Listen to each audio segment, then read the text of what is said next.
Definitely, when we attend, we are looking for partnerships, we are looking for investment, we are looking for the new world system whereby we are saying trade should be something that is not difficult to do. We are looking at the best models that we can look at as Africans on how we can leverage on the benefits of the other country. So what we're simply looking at is signing agreements, bilateral agreements, business-to-business arrangements that will result in the implementation of the use of the Africa Continental Free Trade Area, where the 60 countries are supposed then to trade. Egypt is a big brother in terms of manufacturing. Egypt has done it, and it's a true example of how we should do it also in Southern Africa, in Namibia, in Zimbabwe, and Zambia. So we're saying we need to go and take lessons. We need also to go and share the information that we have and really disseminate to our Southern African region and really make good for Africa as a whole as we participate continentally. The contribution or the presence to this conference will really make a difference in the primary industry of the sub-Saharan industry through the issues that we work on. For example, we talk of sub-Saharan Africa, where mineral is in the order of the day. We are talking of processing of minerals. We are talking of mining and processing of minerals. So in the primary elements of what we do in the Southern African region, we are saying we are people with vast resources in Africa, inside the southern region, Namibia, Zimbabwe, Tanzania. We are talking of South Africa. All these countries boast of their natural resources. But it's unfortunate that we cannot harness them because we do not have the capital. We are capital poor.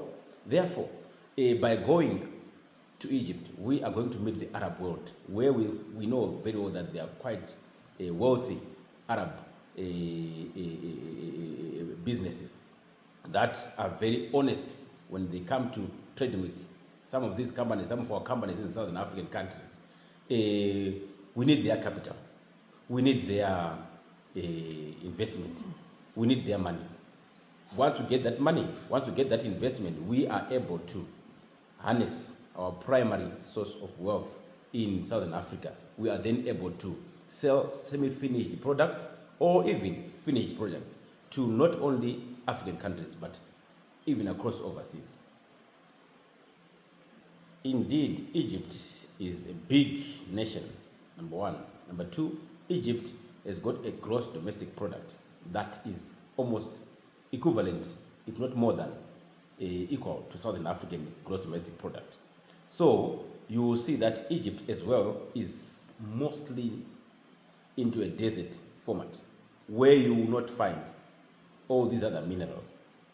You will see that even Egypt is importing water from neighboring countries. Egypt is sincerely going to benefit from Southern Africa immensely in terms of things like the timber industry, where you find that, for example, in Zimbabwe, you have Manicaland invested muchly into the woodlot, while Egypt is a manufacturing center for wooden materials. They do not own, or they do not farm, or they can't even irrigate trees because it's a desert.